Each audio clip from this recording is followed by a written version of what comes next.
Hey everyone, we are entering hot girl summer. So we're here today to talk about things you can do in the summer, things you should be cautious about, and some circumstances that if you fall into this category, what you have to avoid. Yeah. Keller can't wait for hot girl summer. Well, actually every day for me is hot girl summer in the summer.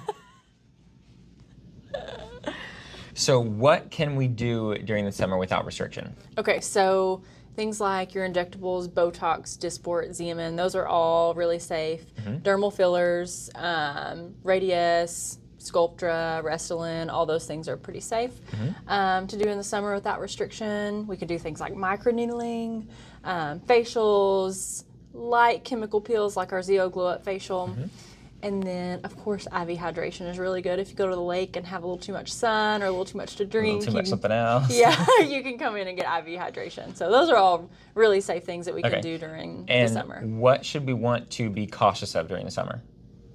So cautious things. So if you're somebody who's really good about wearing your sunscreen, staying out of the sun, wearing a hat, things like that, then we can do lasers as long as you don't have a tan. We can do IPL, we can do ResurFX, we can do radio frequency microneedling, we can do chemical peels, things like that. It just depends on each individual patient and how good they are about staying out of the sun. So I have some patients where I'm like, absolutely not, we will not be doing IPL until the fall. And then I have some that were fine to do it. So it just depends. So when you say be cautious of getting certain treatments done in the summer, what do we specifically need to be on the lookout for as to what not to do? Yeah, so obviously we're not going to do any treatments when you have a sunburn, but also a tan makes a lot of treatments complicated. So if you're doing laser hair removal, when you have a tan, you have a lot of melanin or more melanin in the skin on the surface of the skin, so we have to be cautious with that. IPL, other lasers, you have more melanin hanging out at the surface of the skin.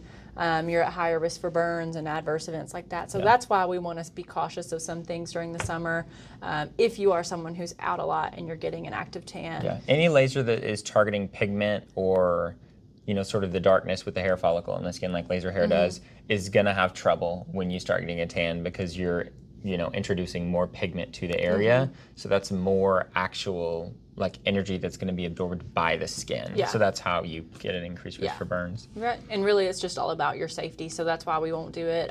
It's not necessarily about anything else besides keeping you safe from a burn. Yeah. And then afterwards, of course, once if you don't have a burn and we go ahead and do an IPL, you don't want to go bathing in the sun because then you're at more risk for a sunburn. Yeah. Which is not good either on top of We've your already surface. sort of since gotten your skin sensitive to the sun, so don't go out and, roast. Yeah. And so let's say that you've, got an event coming up or you just want to follow good sun safety or, I'm doing laser hair, how do I stay protected? Which, luckily, a lot of it is common sense, but just kind of go over that for everyone. So obviously I preach about this a lot to my patients, but sunscreen is so important, especially on your face. If you're doing treatments, even if you take a break in the summer, if you're doing any treatments to take care of your skin throughout the year, wear sunscreen because you're protecting your investment. Also hats are really good. Don't forget about the rest of your body. I have a lot of ladies who come in and that are middle-aged and they've taken really good care of their face, but then their neck and their chest or their arms have a lot of sunspots and sun damage.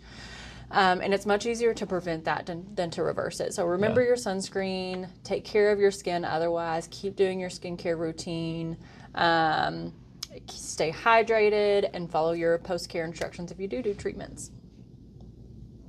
So I know we say, avoid the sun a lot, wear sunscreen, and people are like, yeah, whatever, I don't care.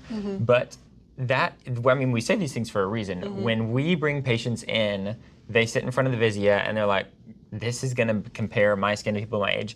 Usually the most unhappy patients we see are ones that were like, oh, I love the sun, I used to tan, cover myself in baby oil, go out, literally roast in the sun. Yeah. And they are really unhappy with their skin because they have so much sun damage. Yeah. So, we say these things for a reason. And you think, oh, just, one burn won't hurt. And that's true, it probably won't. But you accumulate sun exposure over your, your whole lifetime. You're talking about 50, 60 years. By the time you're, 60, you've got a lot of sun damage accumulated.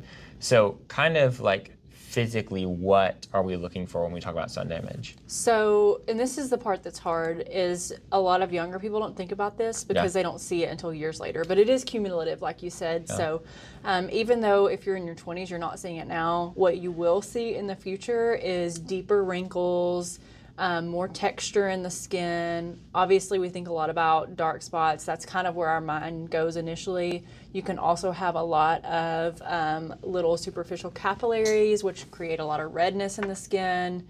And then obviously we have the worst things, which is skin cancer. I don't want to fail to mention that because that's obviously the biggest risk and the most important reason why we wear sunscreen. Yeah. But in addition to that, it's just sun damage is essentially what ages you. So if you want to stay looking as young as you can for the longest, you just have to protect yourself from the sun. The sun is literally what's aging us. Yeah, I mean, there are twin studies out there where they have one twin that had so much sun exposure, one that had much less. I mean, you can Google it, and the twins look remarkably different to be, sort of having similar life exposures because they, And are the same oftentimes age. the Yeah. damage is done when we're young. Yeah. It's something that you have to think about ahead of time. Yeah, it's also very hard to reverse it. Much easier to prevent it. Yeah. Okay. In summary, no tan is safe. That's right. It's all sun damage. Yep. So do yourself a favor. You'll have to spend less money in the long run. You'll be happier with your results. Don't stay in the sun. Wear sunscreen. Yep. Look at us. We're pale. How do you think we stay this way? We do it on purpose. And we were just born this way, so. Except that one time Keller did a self-tan and then he was just like a normal color. Oh, yeah, it didn't work. Yeah. It didn't take. Anyways, we'll see you guys next time.